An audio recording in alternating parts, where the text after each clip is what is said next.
Dawn fell like morning over the mud shack with its broken tiles. The dim light from a distant street lamp barely touched the half-open door, where the wind entered without asking permission, spreading the silence. She was there, sitting on the hard floor, without a sheet, without shelter, with 3 little bundles of life wrapped in mismatched cloths. Each one was breathing with difficulty, as if the world had received them reluctantly. Beside her, a wet piece of paper dripped with ink and tears, blurring the last sentence written by someone who was no longer there. "Forgive me! I can't do it anymore." The pain didn't scream that night. She sat there, mute. There was a kind of despair that made no noise, just ran down her eyes, silent, like the rain beating on a leaky roof. Her husband had left without saying a word, like someone fleeing a fire, but the fire had stayed inside her. He took the promises, the certainties, the few supplies, and left debts, the looks of neighbors, and 3 hungry mouths. There was no goodbye.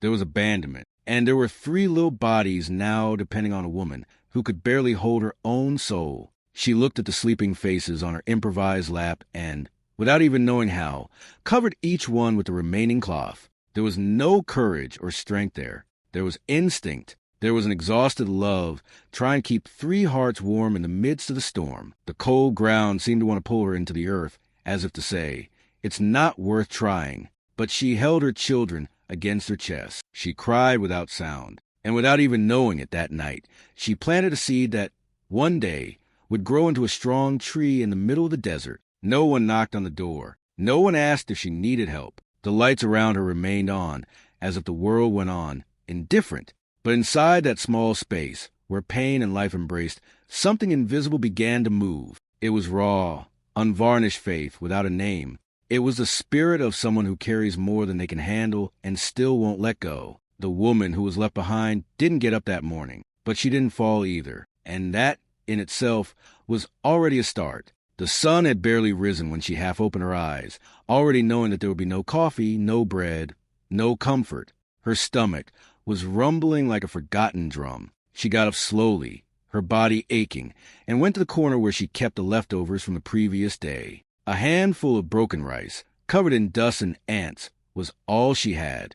With trembling fingers, she picked grain by grain, like someone trying to find dignity on an empty plate. The children were still sleeping, their empty bellies hidden under the innocent breathing of those who still don't understand what hunger is. She cooked the rice without salt, oil, or color, but when she served it, she smiled, a smile that hurt more than any tears. She made faces, played with a spoon, and said that it was the rice of the desert princess, an ancient recipe from warrior women. And the children laughed. They ate in silence, licking their lips without realizing that their mother had not even had a spoon. The silence in her stomach was lost in the soft sound of children's laughter. It was like that, day after day, pretending to be full, hiding scarcity, turning dust into hope. But the street had no mercy. The neighbors whispered. The men looked away. They began to call her the woman with 3 problems, as if each daughter were a burden she didn't have the strength to let go of. At the market, she would ask for leftovers. She was left with bruised tomatoes, sunburned leaves, and bones without meat. And even so, she was grateful. The humiliation wasn't in what she received, but in the way they looked at her, as if they were looking at someone who had given up fighting. She didn't respond. She just lowered her head and held the bag as if she were holding her own story. At night, she cried in the dark, lying on her side so as not to make noise. The children sometimes called her mother-son, and she was, because even though she was bleeding inside, she warmed them. Even though she was slowly disappearing, she brought light. The dust on the rice was a sign of misery, but also of resilience. It was proof that, even at her limit, she insisted on turning dust into bread. And every time she shared the little she had, without saying a word, an invisible thread of strength was woven into her soul. She didn't know it, but she was so encouraged with threads of pain, and that also nourished her. Her hands, which had once carefully held rice, now tried to stitch old clothes. They were donated pieces, worn out by time, with stains that neither soap nor prayer could remove. Even so, she sewed. She spent hours sitting on a crooked stool, redoing hems, reinforcing buttons, trying to hide holes with fabric flowers. The machine, inherited from an elderly neighbor, creaked like a tired animal, but it still worked. It was the only tool between her and despair. As the needle went up and down, her mind wandered through memories that had never healed. She remembered her own mother, sewing at dawn to pay the rent on the mud house. She remembered the first time she asked for credit at the store, with sweaty hands, downcast eyes, and a choked voice. Shame burned her more than hunger. But there she was, again, trying to make sewing a way out, even when everything seemed to conspire against it. Neighbors began to bring her clothes to be mended. Little money, a lot of work. Sometimes she would get scolded for a crooked stitch or a seam that would come undone the first time she wore it. She would listen in silence. She didn't argue. She would just sew again. She was so tired that the threads would get tangled with her tears. Her fingers were always punctured, always stained with thread and blood. She didn't make fashion. She worked miracles with used fabric. But the dignity she put into each piece didn't show in the hurried eyes of those who just wanted to pay less. Some nights were especially long. When the children were asleep, she would lie there in the dim candlelight, talking to herself. She would pray in short whispers, almost as if she were afraid of waking God. Sometimes she would ask, "Is this where it ends, or is this where it begins?" But she didn't wait for an answer. She just kept sewing, because to stop meant to listen to silence. And silence, for someone who has been abandoned, has the sound of giving up. One muggy morning, the smell of smoke filled the house. A fire had started in one of the neighboring shacks. Screams, running, children on shoulders. She grabbed her children and went out barefoot, shouting each one's name until she was sure they were beside her. When she returned, the flames had already engulfed half the street, and the machine, the old machine, had melted like wax in the sun. It was just a twisted piece of iron. She knelt beside it. She didn't cry. She just ran her hand over the warm carcass, as if saying goodbye to an old friend. It was that day that she realized not everything that is lost will be recovered, but some losses bring within them a kind of silence that germinates. The sewing stopped. The noise of the machine fell silent. But in her heart, a new question began to arise. What if what is left can still clothe the future? The cloth was gone, but the stories were not. And in the void left by the rotten thread, something stronger began to weave, something invisible, something alive, something waiting for a new thread to start over. In the late afternoon, when the heat gave way to the timid breeze that came down from the mountains, she would sit with the children on the doorstep. The days had been quieter since the fire. No machines, no requests, no destination, just the sound of birds and the smell of wet earth. And it was on one of those late afternoons that the lady appeared for the first time. She didn't say her name. She didn't ask permission. She simply walked to the window and left a piece of yellow cloth, folded delicately. Then she turned and left, with firm steps, her face covered by a dark scarf. At first, she thought it was a mistake. But the next day, another cloth appeared. Then another, each one different. One with stripes, another with flowers, another with designs that seemed ancient, like forgotten symbols. The woman began to wait for that silent visit, as if it were an answered prayer. There were no words between them, only left behind cloths and respected silence. The scraps began to accumulate, like a promise hidden among the folds of routine. And it was on a night when there was no light that she had the idea. She took one of the scraps and began to invent stories for her daughters. Each piece of cloth had a legend. The one with green leaves was from the sacred forest, where mothers lived who never abandoned them.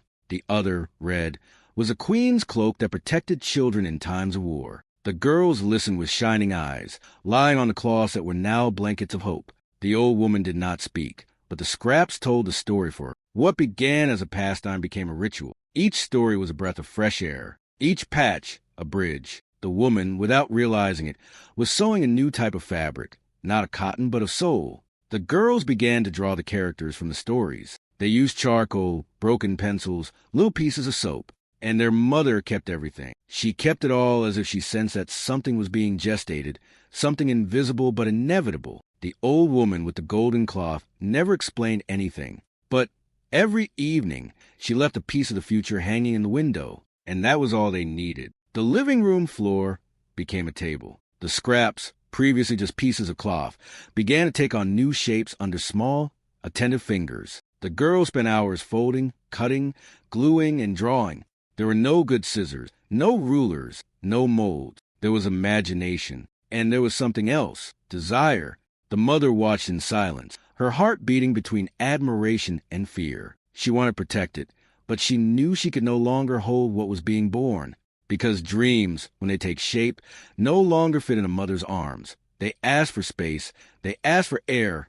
They asked for the world. One day, one of the girls took a piece of yellow cloth, drew a star in the center, and asked her mother to sew a dress for her to play with. The mother hesitated. There was a little thread, and the needle was crooked, but faced with those eyes asking her for the impossible, she sat down, carefully picked at the fabric, and sewed as if she were embroidering a new chance. When her daughter put on, she danced around the shack with such ease that her mother cried, not because of the memories of pain, but because she saw there, before her, what could be. Each design was inspired by the stories they invented together. Dresses with butterfly wings, skirts with hand-painted clouds, capes of ancient warriors. The clothes were made with what was left over. Crooked buttons, short thread, dry glue, but the beauty came from somewhere else. It came from within. The stitching was crooked, but the love was whole. Their mother began to help. She started sewing again, now not to sell, but to create with them.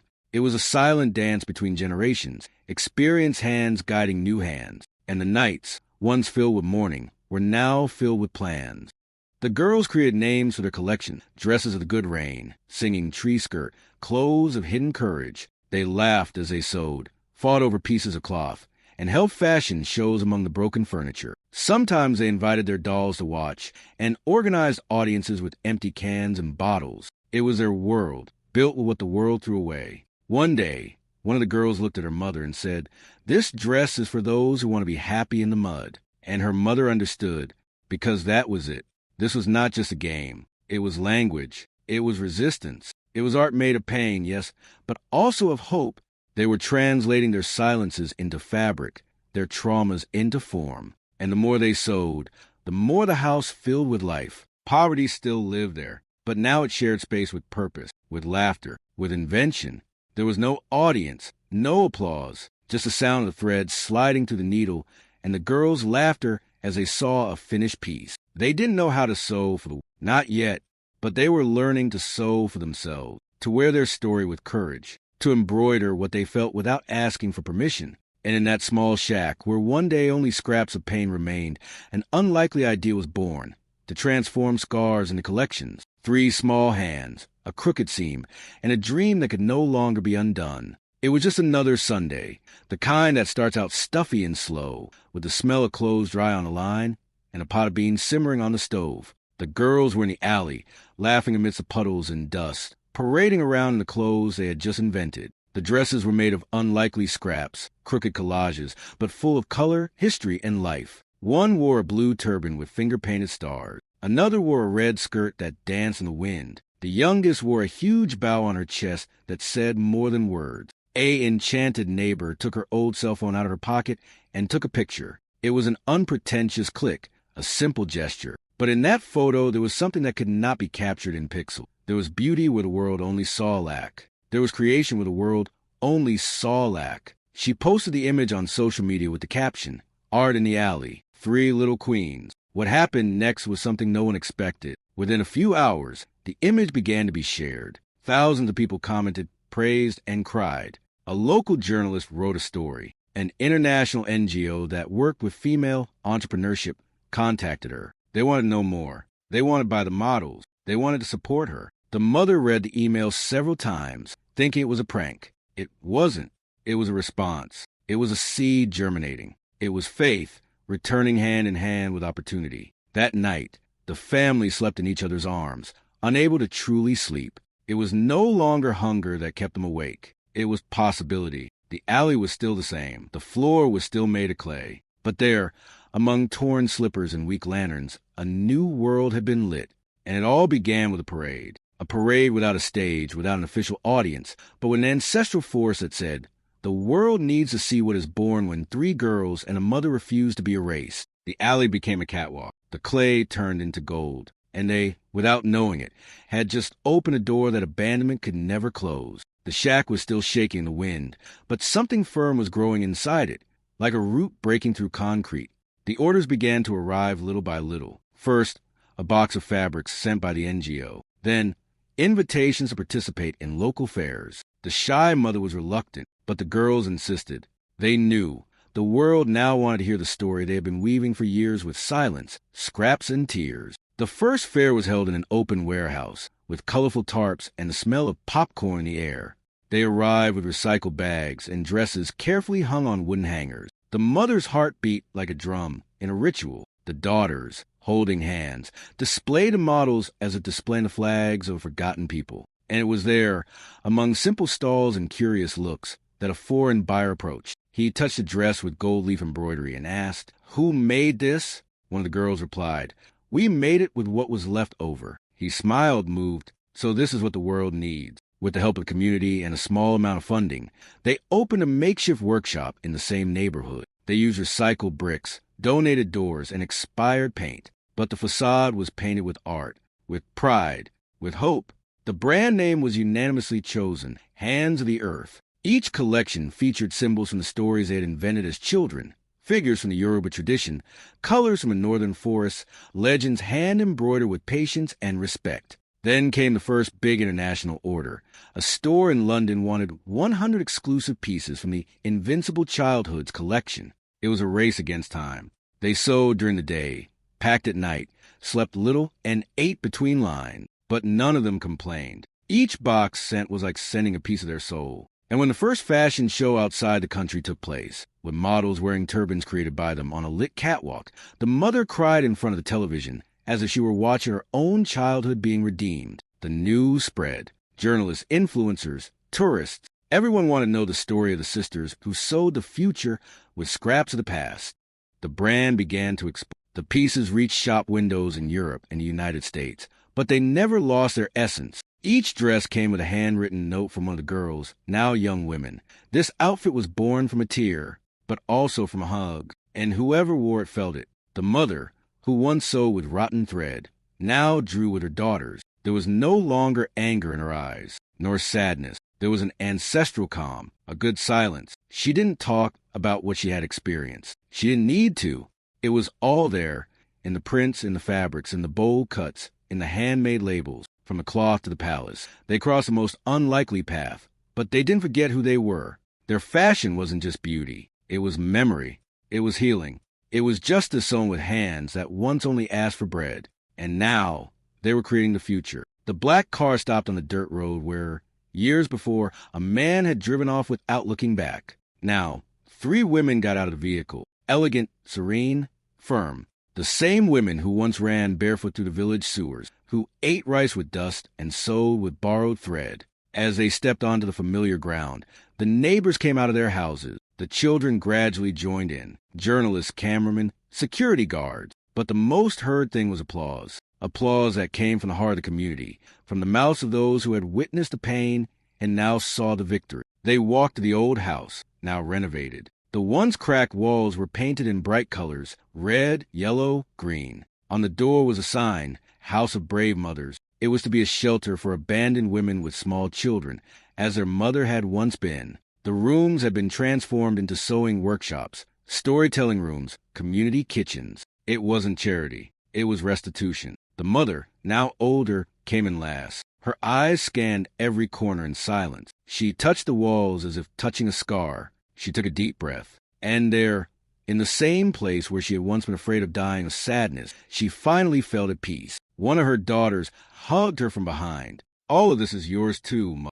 because you were the one who stayed." And the woman cried, not in pain, but in gratitude for having endured abandonment without abandoning herself. In the village, no one called her the woman with 3 problems anymore. Now, she was Aya of the Golden Cloth. The house was hers, but her heart also belonged to the neighborhood. Children played in the hallway, where before the girls paraded for no one. Now there were smiles, hot food, shared dreams. And on that ground from which they tried to tear everything, they built a home for those who still believe that love, when it does not give up, can remake the whole world. From the same clay, new flowers. From the same pain, redemption. In the same neighborhood, another door, but with a different story. It was the night of a live interview. The studio was silent. The lights focused on the 4 women sitting side by side, the mother and her 3 daughters. There was a solemnity in the air, as if time had stopped to hear what only the heart could understand. The journalist asked what everyone wanted to know. "What would you say today to that man who left?" There was a brief silence, one of those silences that carry centuries inside. Then the oldest daughter held her mother's hand, looked at the camera and said, in a firm voice, without anger, without resentment. He left, but we stayed. The phrase spread across the country like a waking whisper. It wasn't revenge. It was presence. It was dignity in the form of words. It was a recognition that, despite everything, they had resisted, grown, and flourished. The journalist tried to insist on more questions, but the moment had already closed like a sacred cycle. There was nothing more to say. Abandonment was the first page. Permanence, the entire book. In the dressing room, after the show, the mother sat in front of the mirror. She touched her face as if she recognized another woman, one who had overcome without having to return evil and kind. One of the daughters brought a bottle of water and, in silence, wiped the sweat from her mother's forehead with a handkerchief they had embroidered themselves. It was a simple gesture, but full of memories. The daughter whispered, "You never left us." The mother closed her eyes and, inside, rested like someone who comes home after years of storm. At the company headquarters, a large painting adorned the main wall. It was a picture of an elderly woman with a golden cloak covering her head. No one knew where she came from or where she went. The old woman in the golden cloth had disappeared as mysteriously as she had arrived, but her image now guarded the place where it all began. Beneath the painting was a small handwritten phrase. All creation is born from an invisible gesture. That was how they remembered the silent help. With honor, with reverence, with gratitude. Sometimes visitors would ask about the old woman in the painting. The sisters would smile and say, "She would visit us at dusk, like the breeze." Other mothers saw in the painting the face of someone they also knew from dreams, memories, and intuitions. It was as if that figure lived in many women at the same time, as if it were a symbol, a spirit, a collective history secretly sewn into the wounded hearts that they had learned to create rather than destroy. Time passed. The company grew. New mothers were welcomed. New stories were embroidered.